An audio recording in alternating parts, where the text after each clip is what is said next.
This is the lecture on bizarre and far-out subject matter. I'll begin by discussing the epistemological issues. Krishna consciousness is, of course, understood by the process of disciplic succession, absolute knowledge descending from Krishna through the Guru Parampara.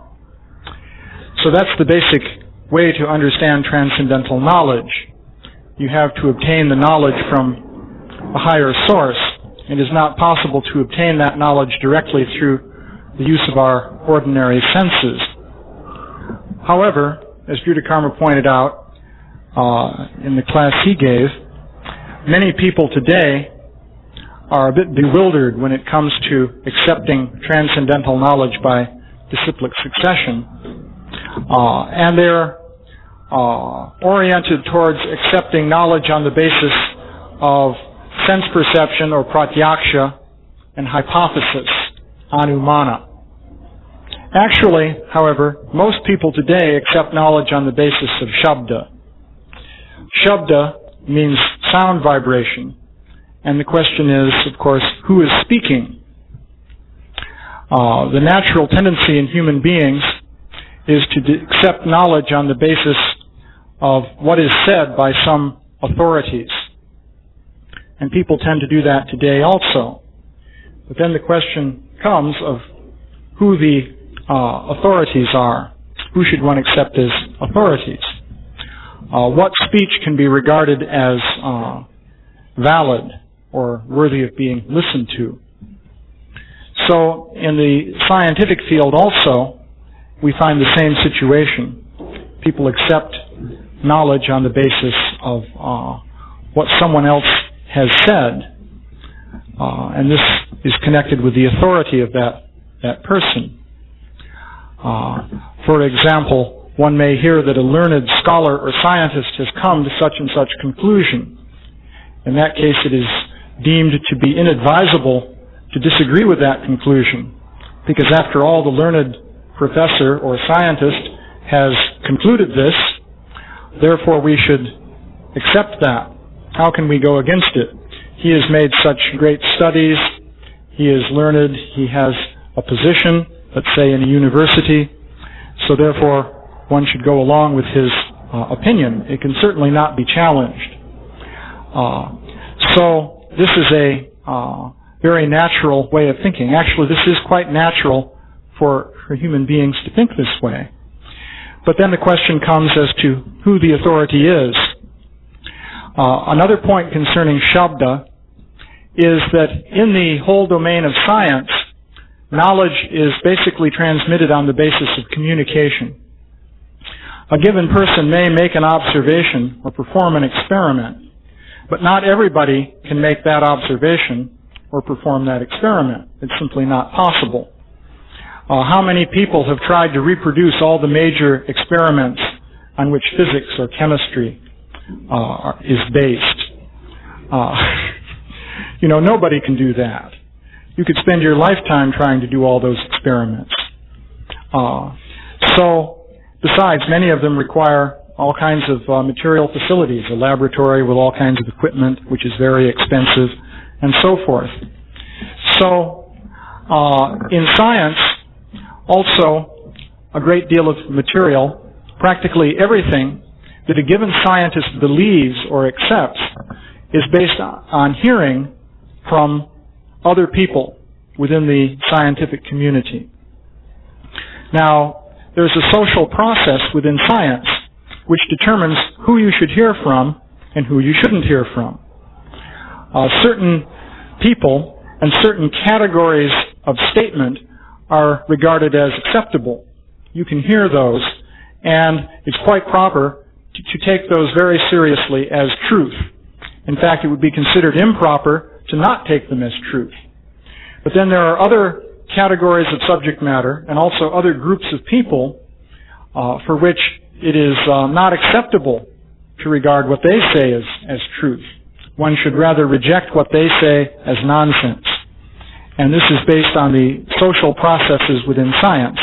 within the scientific community, you learn to identify those who are acceptable as disseminators of truth and those who should be rejected. This is what happens. And you do this without investigating the details lying behind people's statements. Because, first of all, you don't have time to investigate all those details. And you couldn't do it even if you tried, because you'd have to go to the different places or perform the different experiments and so forth. Now, in science, there are two kinds of sensory knowledge that people have. One is knowledge based on experiments that you can perform with some equipment in a laboratory. And the other is based on observation of phenomena that happen according to their own rules, so that you can't make those phenomena happen, but you just have to observe them as they come up. An example of the latter would be, say, meteorology, the study of weather. You can't make the weather happen. So if you want to study the weather, you have to wait for different weather phenomena to take place.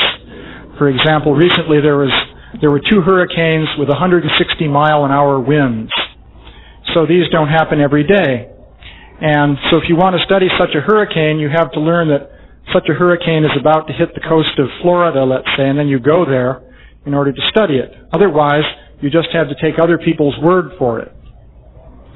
So that's a preliminary on evidence. So what we're doing here is proposing that the basic structure of reality that is described in the Vedic literature is actually true. This is part and parcel of the whole philosophy of Krishna consciousness. For Krishna consciousness to be valid, then what is contained in the Vedic literature must be true. So the Vedic literature gives a complete description of the world. It talks about transcendental subject matter, and it also talks about the material world and how different things work in the domain of material energy. So the Vedic literature covers all of reality.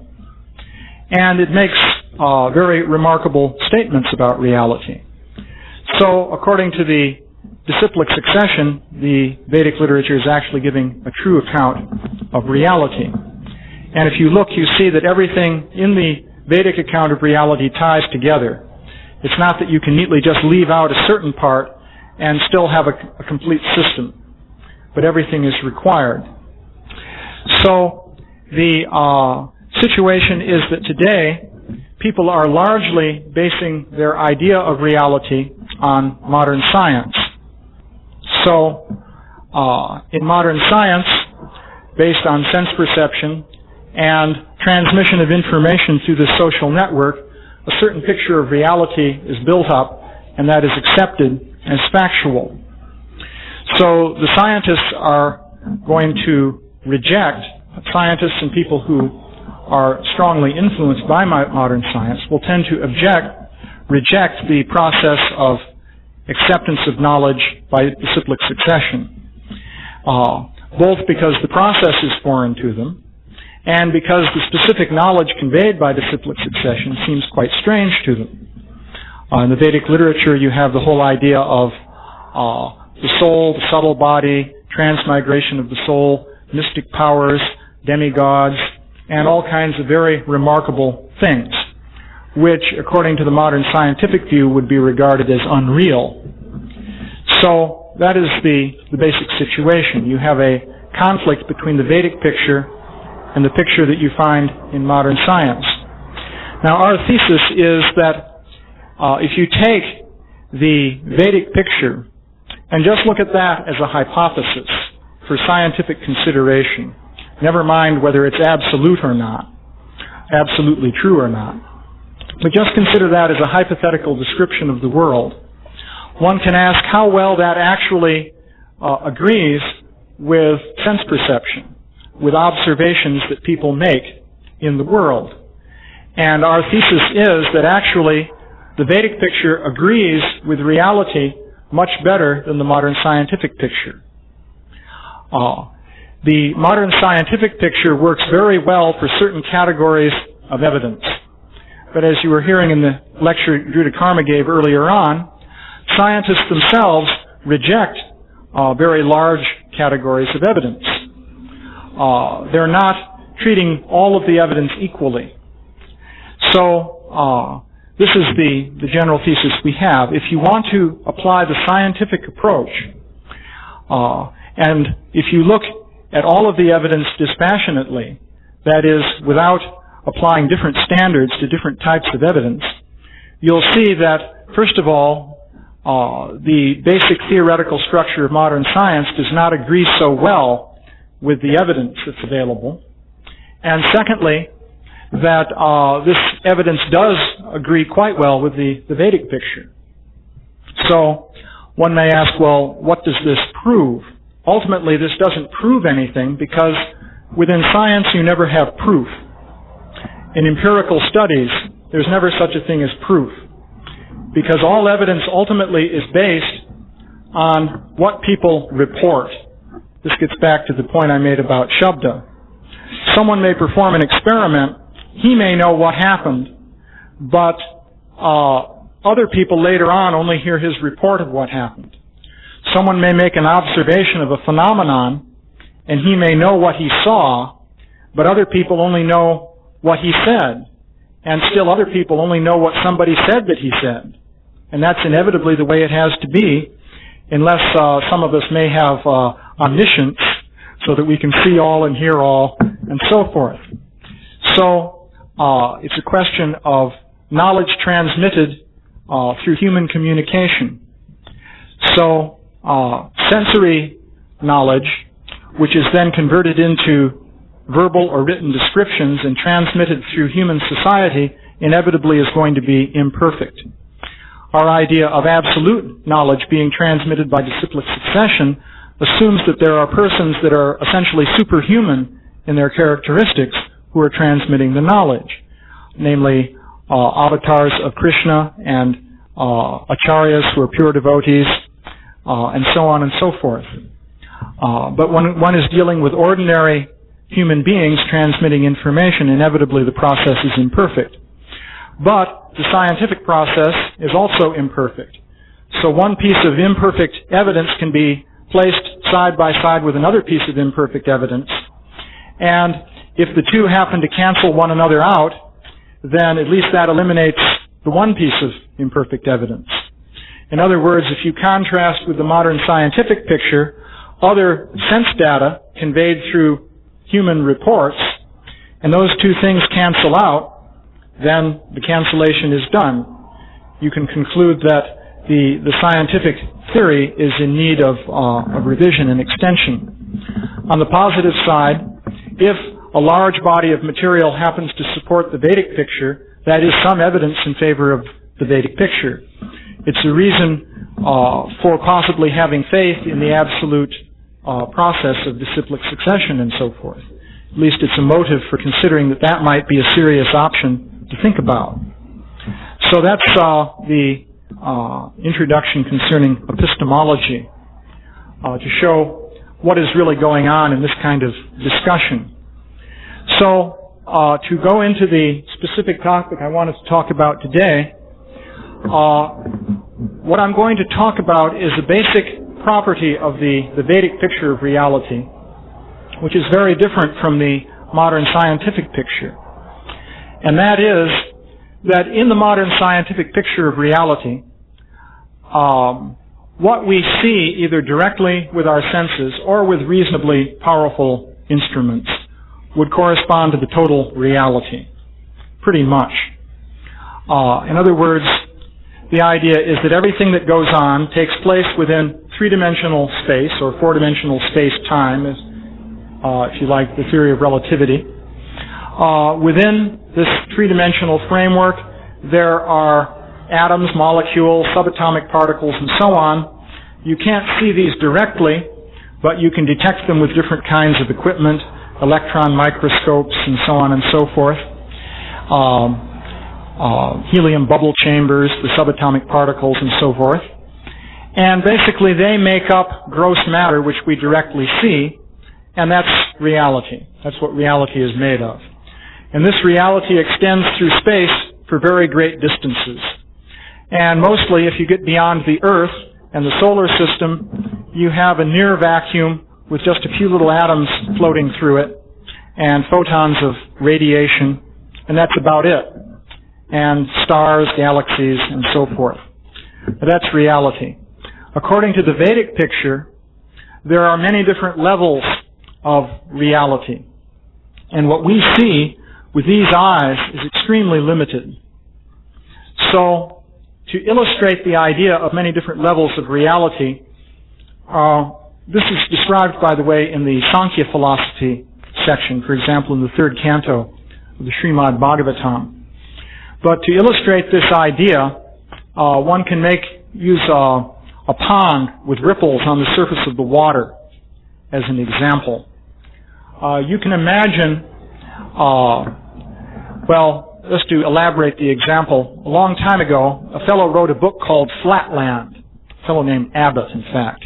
It was a political satire about a two-dimensional world with two-dimensional people who interacted two-dimensionally, and they engaged in political activities similar to what was going on in England at the time that the thing was written. And in this way, he was making different comments politically. But, so imagine a two-dimensional world in which there are two-dimensional people with two-dimensional bodies, and they're moving around and doing things, saying hello to one another, and so forth. So now imagine that their bodies are made of ripples on the surface of water. Ripples can form many different patterns. So imagine a pattern of ripples on water that looks like somebody's body. So real water ripples won't really do for this, because if you did have a pattern of ripples that looked like a person's body on the surface of a pond, they would simply disperse in all directions and that body would be finished immediately. That's because of the nature of water. But there are wave equations in which ripples don't behave that way. They have more cohesion, like the equations of quantum mechanics, the Schrödinger equation, and so forth. So we can imagine these bodies, which are just ripple patterns moving about. They interact with one another by sending ripples back and forth from one to the other, just like we're interacting by sending sound waves back and forth, and also light waves. And those are ripples of the sort.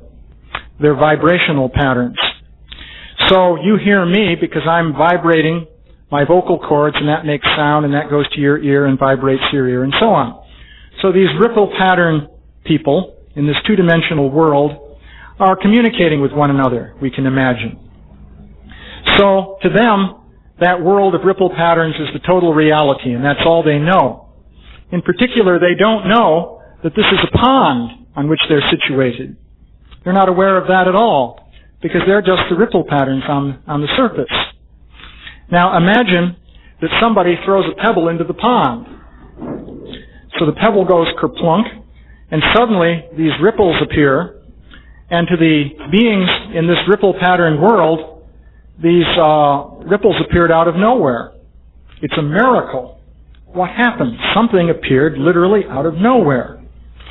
So that's a fairly crude example.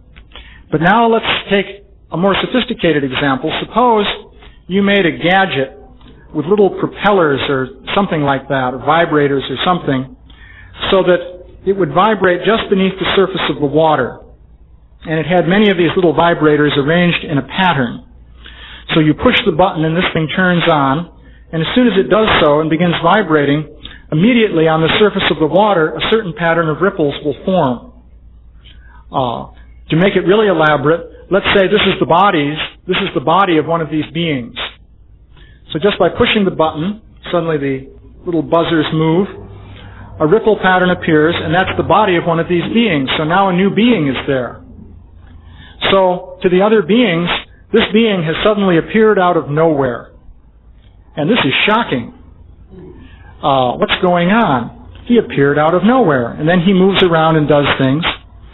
And it'll be even more interesting. Now, if you have a negative vibrator, this vibrator counteracts the vibrations that the first vibrator made and subtracts out those waves. So you turn on the switch for that one after positioning it properly under that ripple pattern, and now it erases that pattern of waves from the surface. So that being disappeared. So he was there, he moved around, and he did things, and then suddenly he was gone. So,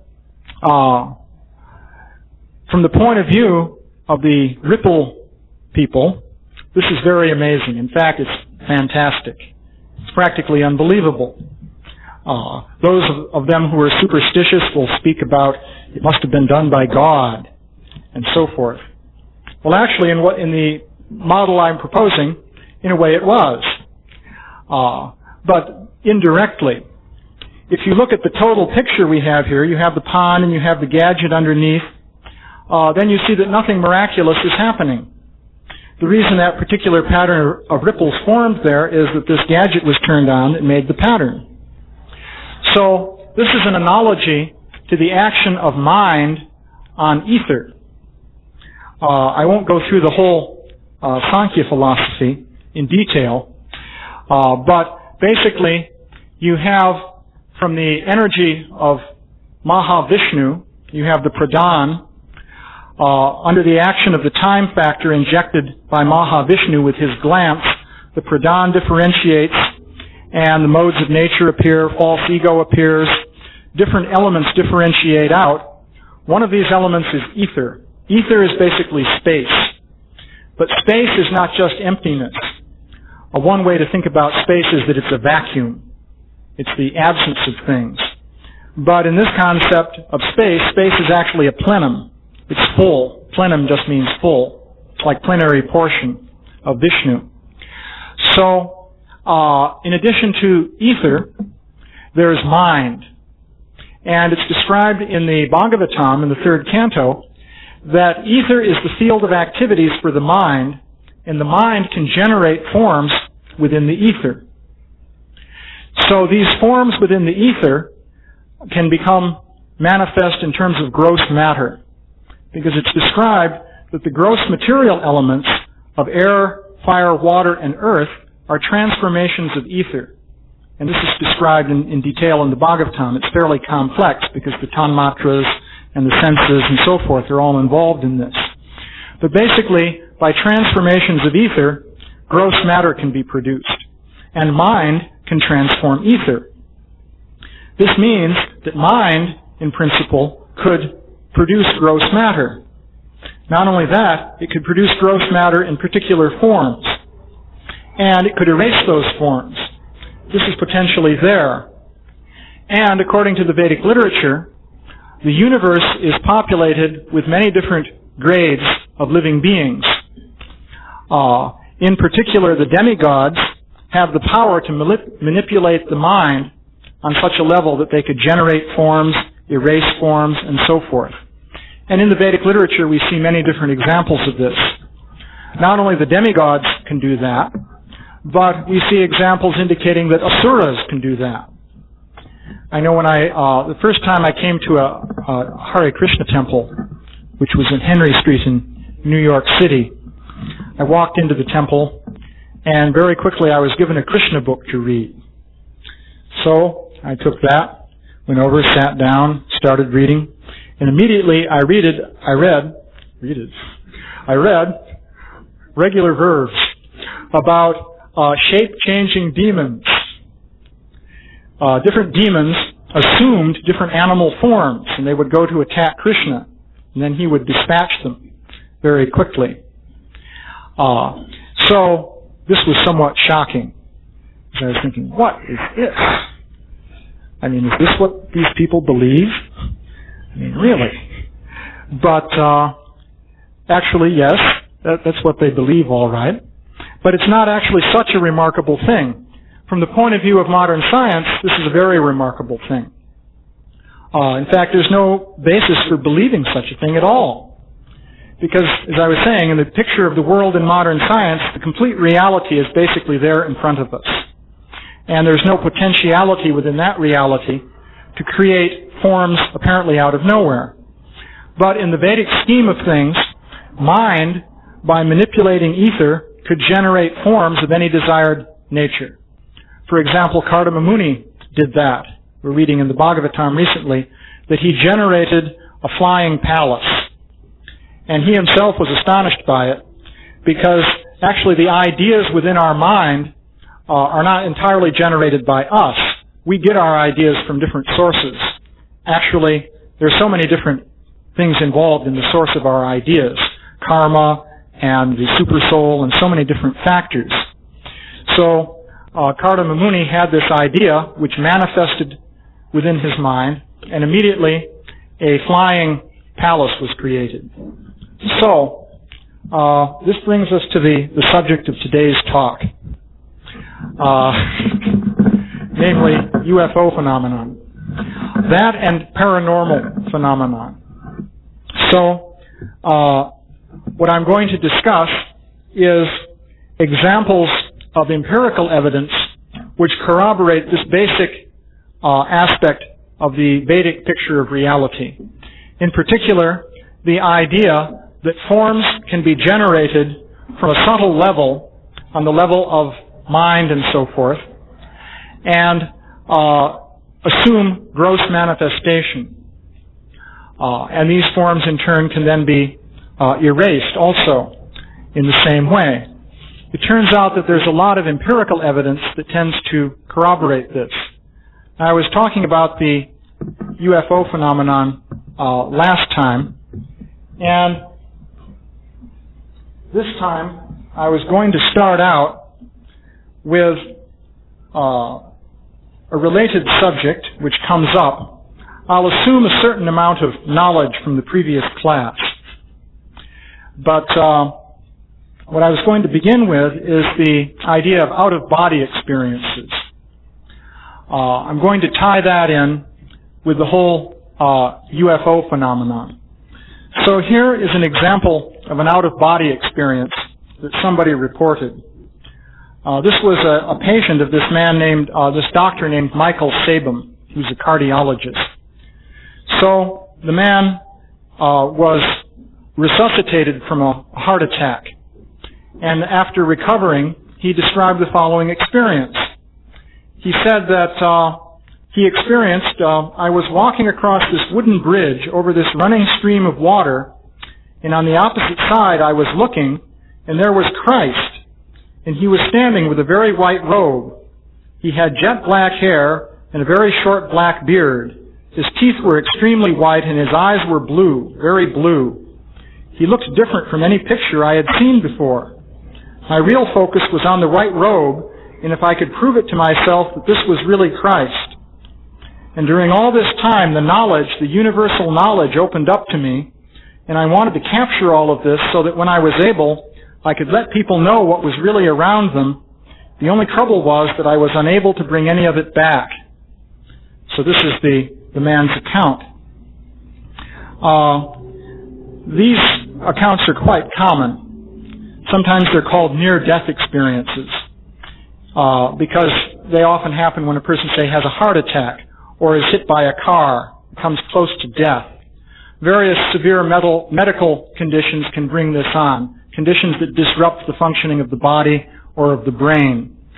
Sometimes it happens spontaneously. The last time I talked about this, afterwards, a man who was listening described to me his whole experience, which was very similar to this, which just happened in his living room one evening. He was just sitting on the sofa, I think, and suddenly he went out of his body, he said, went flying down this tunnel of light and had this kind of experience.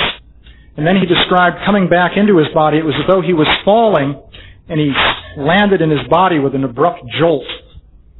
But he didn't have a heart attack or anything like that, nor any obvious medical condition.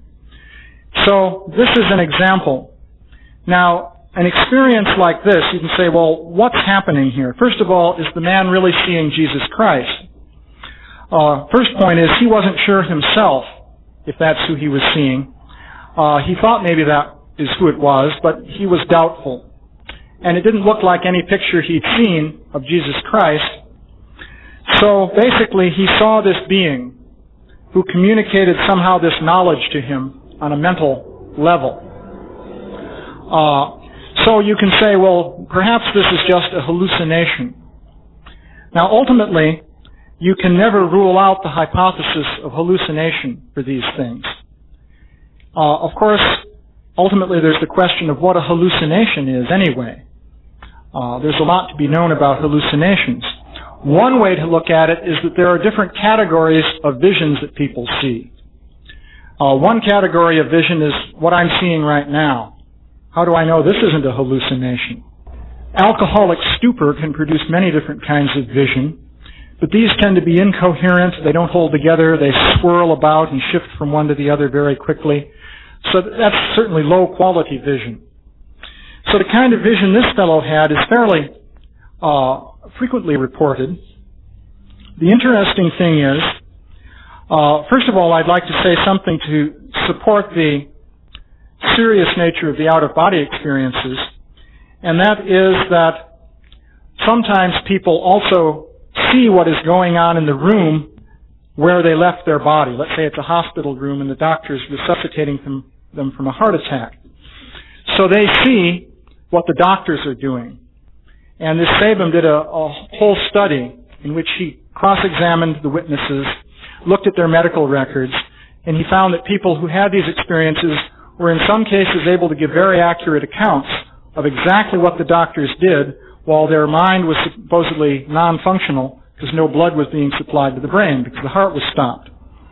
For example, this fellow said, one of these people Dr. Sabam described as follows. He said, his description is extremely accurate in portraying the appearance of both the technique of cardiopulmonary resuscitation and the proper sequence in which this technique is performed, i.e. chest thump, external cardiac massage, airway insertion, administration of medications, and defibrillation. So there are a lot of details. It's not a simple process, and this fellow got the details right. But he was not at all knowledgeable about medicine. The guy was some kind of construction worker or truck driver or something like that. In any case, that's a whole subject. But we have these examples in which people see these beings. So now I'm going to shift to the topic of UFOs. Experiences that people have with UFOs have a lot in common with out-of-body experiences. And many things that are frequently reported seem to be more consistent with the idea that it's an out-of-body experience than with the idea that it happened physically to the person. For example, people will report that these beings came, picked them up, and carried them through a wall up into the air and into a UFO. There are lots of reports like this. And by the way, the people who make the reports, as I mentioned the last time, have at least in some cases been analyzed psychologically and found to be perfectly normal people, not psychotic or anything like that. What's going on? One explanation would be that they had an out-of-body experience. This would explain how it is that they went through the wall and so forth. People who have out-of-body experiences do relate that kind of thing. They'll say they did go through the wall. For example, a person may be in one room and he wonders what's in the next room, and he just goes through the wall and he sees what's in the next room in these out-of-body experiences. So the UFO accounts are similar to that. There are cases where a person reports a UFO experience after having a classical out-of-body experience. There's the case of a man in England who was in the dentist's chair. The dentist was administering, I guess, nitrous oxide or something in preparation for extracting teeth, and his patient apparently died on him, just died in the chair. And the dentist was quite disturbed.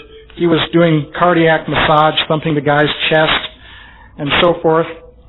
And the man experienced that a white-robed figure came floating down through the ceiling, took a hold of his arm, floated him up through the ceiling into a UFO, and took him on a tour of the UFO. And then it became a typical UFO experience. People often report being taken on a tour of the ship and being shown the propulsion system and told incomprehensible things that actually don't make sense at all, and then taken back. So that's what happened with him. Then the man said, when you go back to the white-robed man, said, well, when you try to go back, you'll be stopped by these ugly beings who will try to interfere with you, but just force your way through and you'll get back to your body. So, according to his experience, he did that, and these beings tried to stop him, but he got through, and then he felt himself falling into his body, which was on the dentist's chair. That's a commonly reported experience. You fall into your body abruptly. And then he woke up, and the dentist was greatly relieved. So that happens. So you could say, well, looks like these could be out-of-body experiences. Here's another example. A woman was lying on the couch reading, well, it was the Bible, in her house trailer. She said, then she had this experience. She says, I see myself standing and I see myself lying on the couch. The being had put a small box or something on the couch first, and then I saw myself appear there. I see myself standing up and turning toward the being. Then I turn toward the couch and reach down and touch myself, and my hand goes right through me, she says. So she's reporting an experience in which this being was there, did something with this box. She has an out-of-body experience, turns around, sees her body there, reaches through her body with her hand. The being, however, is exactly, for those of you who know of these things, one of the gray beings involved in the UFO abductions. So this took place entirely in an out-of-body state. And then she went through some experience with the UFO and so forth. Or there are many examples of this.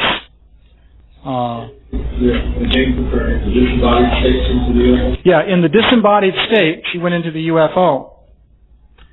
So there are many cases in which people seem bewildered by this. Like in another case, there's an interview going on. This Emily says, not in the car, but I am in the car. It's silly. The guy says, McCall, don't worry about it. Just tell me what's going on. Emily, that's silly. You can't do that. McCall, can't do what? Emily, you can't be in the car and out of the car too. That's silly, but I am. So she's experiencing seeing her body in the car, but she went out of her body. She's having trouble relating to that. Then she saw this UFO parked across the road. And she went over and there was some communication with some beings. So that's another example. So these different types of examples are there. Now, just to give another element to this thing, these white-robed beings tend to show up in these UFO accounts. Now, there's one case which is more sort of mundane sounding. Some Italian militiamen, I think they were in the reserve forces, were standing on the slopes of Mount Etna, which I believe is in Sicily, and UFO came down, some beings got out. Some of them were tall, wearing white robes with golden hair, and others were short guys with big heads. And they just saw this. Now, supposedly they were in an ordinary state of consciousness, or at least so it would seem. These other people were in out-of-body states of consciousness. Now, in some cases, what is reported is that a person will apparently be taken physically on board a UFO, and then they'll have an out-of-body experience. Now, as an example of this person reported being physically taken onto the UFO. So she said, we're coming, now she was taken to this place somewhere, which she thinks actually was under the ocean. There's a whole description leading up to this point. And in this place, she said, we're coming up to this wall of glass and a huge door. It's made of glass. And the person asks, does it have hinges? And she says, no, it is so big, and I can't explain it. It is door after door after door after door. He's stopping there and telling me to stop. He says, you shall enter the door to see the one. Now you might ask, well, what the one might be? So, and I'm standing there and coming out of myself. There's two of me. It's like a twin. So she has this out-of-body experience there. She goes through the door and has what sounds like a Brahman-type experience. She says, I went in the door and it's very bright. I can't take you any further. Why? Because I can't take you past this door. Why are you so happy? It's just, I just can't tell you about it. Words cannot explain it. It's wonderful. It's for everybody. I just can't explain this. I understand that everything is one. Everything fits together. It's beautiful. So here you have a case where an out-of-body experience seems to take place after the UFO encounter, and she's taken through this door then in an out-of-body experience, and she has this Brahman-type realization. Now, I could give you a whole list of examples where this happens. So, this is the basic kind of material that you have here. So, what is going on? So, just to heighten the mystery a little bit, let's see. Okay, I have various materials. The next thing to do is to discuss what happens, discuss evidence for the physical nature of the UFOs. So, the kind of material I was just describing associates UFOs with out-of-body experiences. And you can make a whole case for this. The examples I've given could be multiplied extensively. There are people who are known to have been sleeping in their beds, and after they got up, they reported a whole UFO experience that apparently took place in an out-of-body state, and so on and so forth. So then comes the question of physical reality. So, I'll mention the physical aspect here. Let's see, let's try this TV thing. The first thing that I'm going to show, just to say what this is, there's a scientist at IBM named Marcel Vogel. He's dead now. This Marcel Vogel is the inventor of the magnetic disk coating for hard disks. So he's the man who brought the hard disk to us, for which we will all be indebted to him. So, in any case, he's a scientist who studies materials. So, some people brought a sample from a UFO for him to study. Now, there's a whole story behind this sample. It's one of the more elaborate stories, in fact, in which the person has contact with these beings from another star system. He meets them and they talk to him, and so on.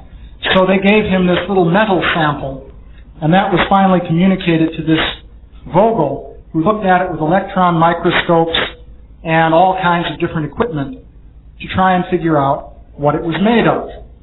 So what I'm going to show you is a little clip in which he describes his reaction to this metal sample. Disappeared. I first accused myself of being negligent and not paying attention. And finally I just put it aside. I said, if it happens, it happens. I won't let it bother me. I don't know how to explain it. I have no way of giving any rational explanation. And at this moment I must categorize it as a mystery. Okay. And what is your result of this here? Of this material? Right now, yes. I could not explain the type of material that I have and its discreteness by any known combination of materials. I could not put it together myself as a scientist. To get a combination of chromium, silver, and silicon in discrete areas. Yes, if I were to melt it together, I would see the evidence of all of it. But their discreteness is what intrigues me. Do you understand what I'm saying? Because you see, if I were to take these combinations and put it into a furnace, melt it, then pour it out and pull a little ingot, I would see all of these elements present there in any one area. But I don't. I see this discrete bits of material. Now, it can only happen by some form of a cold fusion process where you have the elements present and you fuse them together so they still maintain their identity, but they interpenetrate into one another. So in other words, do you think there is a possibility to find naturally on this earth we can find? I'm going to look. I'm intrigued now. This is the type of thing I enjoy doing and dealing with, but it's also a challenge because I showed it to one of my friends who was a metallurgist, and he shook his head. He said, I don't see how it can be put together. And that's where we are right now. And I think it's important that those of us who are in the scientific world sit down and do some serious study on these things instead of putting it off as figments of people's imaginations. That exists somewhere. It finally was lost, but he did this whole analysis on it. So all you got is his testimony. But he's a genuine fellow. So one can put it down to, well, there's another one. But that's Marcel Vogel. So the whole point of that little example is there you have evidence that something physically real is involved with the UFOs. This is also a whole subject, physical evidence, traces found on the ground, and so on and so forth.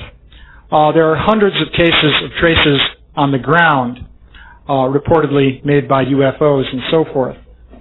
Let's see. Now, I'll just go through these examples. The next example I'm going to show, this is a lady, this refers to another category of evidence that circulates, a lady whose husband supposedly flew alien bodies to Wright-Patterson Air Force Base back in 1947. Just to show you that people are telling stories like this, in this case about her late husband. So try and judge the character of the lady as you see her. There were a number of other flights out of Roswell during this period, including one piloted by Oliver Wendell "Pappy" Henderson. How did he happen to tell you that he'd been involved with seeing the little bodies of the crash flying saucer? We were at the grocery store, and we were going to check out our groceries, and there were newspapers at the stands, as there always are, and here were this newspaper, and he said, well, I guess now that they're putting in the paper, I can tell you about this. I wanted to tell you for years. He said, I want you to read this article because it's a true story. And I not only know that it's true, but I'm the pilot who flew the wreckage of the UFO to Dayton, Ohio. You mentioned that earlier that he had seen the bodies and one of them was damaged in some way. I think he told me that they were small, they had large heads for their size, and that the material that their suits were made of was different to anything, it's a strange kind of material. There's a lot of material along those lines also.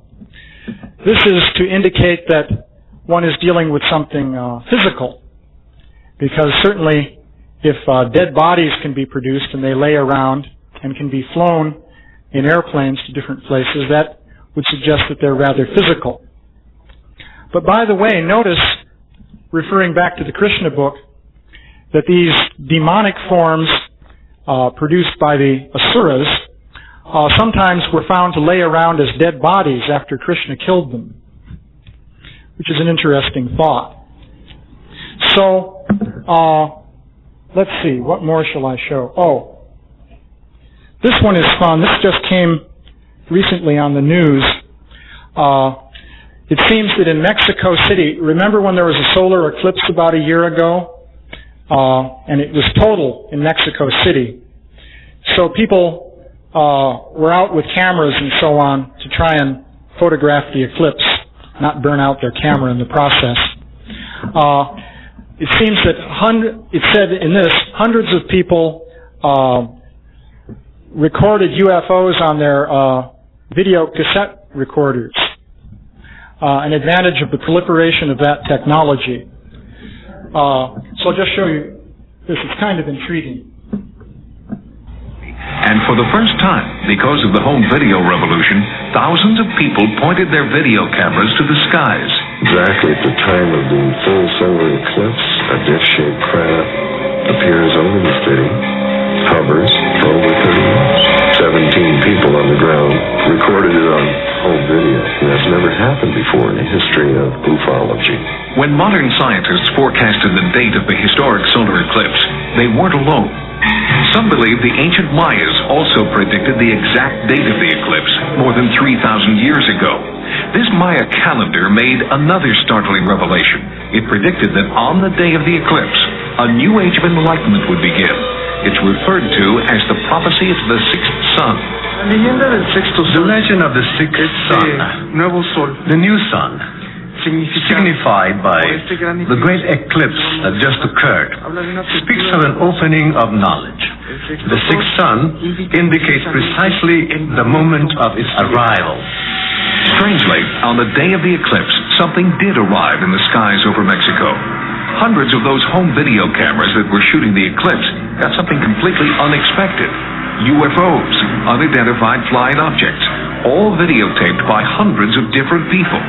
So far, more than 110 home videos have been verified as containing footage of unexplained craft. That example just shows that these things are going on. It's curious. 110 people videotaping unusual objects over Mexico City. Of course, the images weren't too good, but the idea here is to give a concept of these things as having a physical element.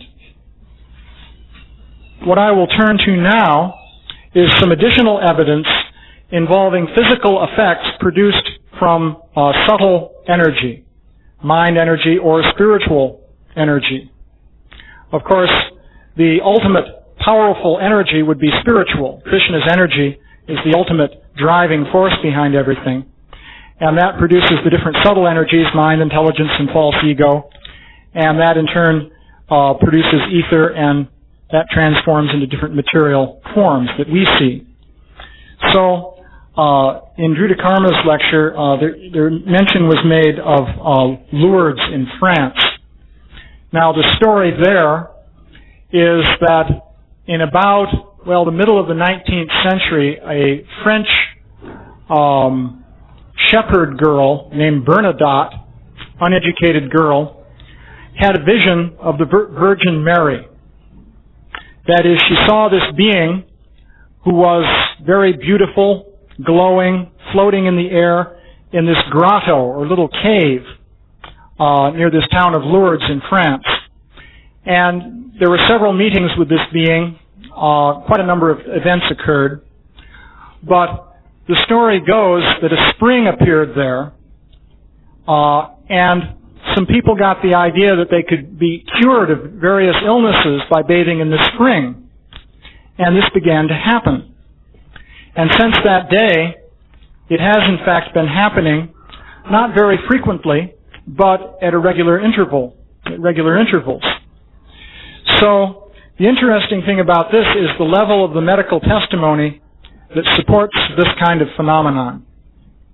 So, there is a society of doctors who are specifically studying the cures that occur at Lourdes. And they apply very strict criteria for accepting or rejecting information. I won't read all of this, but this just gives you an idea of what they do. It says, the report of the case is then discussed critically at length under 18 headings, a vote being taken at each stage. In the first 3 stages, the committee considers the diagnosis and has to satisfy itself that a correct diagnosis has been made and proven by the production of the results of full physical examination, laboratory investigations, X-ray studies, and endoscopy and biopsy where applicable. Failure at this stage is commonly because of inadequate investigation or missing documents. At the next 2 stages, the committee must be satisfied that the disease was organic and serious without any significant degree of psychological overlay. They're very much aware that a disease could be psychosomatic. So this goes on for several paragraphs, but it gives you an idea. these are cases of reported miraculous cures. So the point is, they had to have total physical examination before and after, with all possible medical technology being applied to evaluate what happened. So, yeah? They weren't actually investigating the lures. How they knew to be cured. They had it from medical records from previous history, right? It's after the cure has happened, then it's reported to them. And if it sounds like it's a good case, then they'll investigate it. Otherwise, they just reject it immediately. So, they went through about 6,000 cases, and 64 cases met all their criteria. So this is an example of one of them. In this case, a man had a cancer that was destroying his hip bone and the upper part of the femur, including the ball and socket joint where the femur goes into the hip bone. And the cancer gradually totally destroyed the bone, so nothing was left. And the tumor was growing bigger and bigger, and the man was practically dead. He was very close to death. So he was taken to Lourdes. They dunked him in the spring. And it said, upon bathing, he had sudden sensations of heat moving through his body, which characterizes this kind of healing. We're not sure what it means, but you hear about it. When he arrived at Lourdes, he couldn't eat and had lost vast amounts of weight. This information is all included in the report. After being bathed, he felt an immediate return of his appetite and an amazing resurgence of energy. Anyway, he was in a complete body cast because his whole leg was disintegrating. It said after a month, X-rays showed that let's see, how did that work? They took him back to the hospital and nobody believed that he felt better. So he started to gain weight and to be much more active. After about a month, his doctors finally consented to take his cast off and take another X-ray. So the tumor was getting smaller and regressing. So, okay, this sometimes happens. There's spontaneous remission of cancer. It does happen. So what happened then is within 2 months, the bones in his thigh and hip had completely reconstructed themselves, and he was able to walk normally. And in 9 years since that, he's been in perfect health with no problems. It said here, this is from the report, a remarkable reconstruction of the iliac bone and cavity has taken place. X-rays made in 1964-58 never encountered a single spontaneous bone reconstruction of such a nature. So, the whole thing reconstructed. This is supposedly something that happens only in embryos growing in the womb. And then it takes 9 months. It reconstructed to the adult stage, of course, within 1 month, because the tumor disappeared after 1 month, and 1 month later the guy was walking, which means everything was back in place. So, how did that happen? Of course, we don't know how it happened. But that's one example of the idea that subtle energy can organize gross matter. I just wanted to show you another videotape. This is not a UFO tape. This shows what your body is made of. Actually, it's very useful to see this. Yeah, this is a videotape of cells, particular types of cells. When they touch, the active ruffling membranes which cause them to move stop. The cells become passive. Another part of the cell membrane starts to ruffle and the cells move away. The significance of contact inhibition is that it demonstrates that cells, rather than migrate over one another, will migrate away from one another. In the cornea, contact inhibition of movement would stop cells migrating over one another and force them to become a monolayer. I find that interesting because you can see what those cells are like. They're just sort of globby things moving like this. Your whole body is made of that. This body is just a lump made up of those cells, and they're all like this.